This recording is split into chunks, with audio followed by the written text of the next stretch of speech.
জীবনে ব্যর্থতা আসবেই, কিন্তু ব্যর্থতা মানেই শেষ নয়। ব্যর্থতা হচ্ছে সেই আগুন যা তোমাকে শক্ত করে গড়ে তোলে। সফল মানুষ আর সাধারণ মানুষের পার্থক্য খুব বেশি নয়।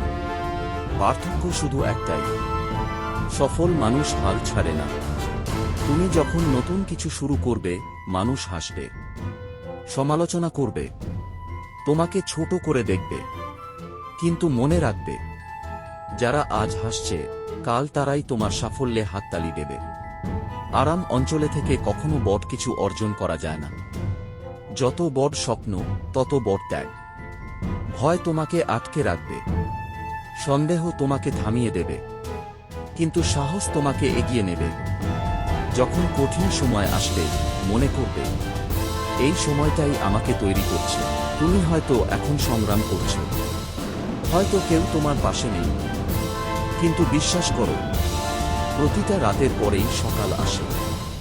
আজ তুমি যে কষ্ট সহ্য করছো, সেটাই একদিন তোমার শক্তি হবে। নিজের স্বপ্নের সাথে কখনো বিশ্বাসঘাতকতা করো না। সমাপ্তি 3:15-4টা। নিজের উপর বিশ্বাস রাখো। প্রতিদিন একটু একটু করে নিজেকে উন্নত করো। হাল ছাড়বে না, কারণ তোমার ভবিষ্যৎ তোমার আজকের সিদ্ধান্তের উপর নির্ভর করছে।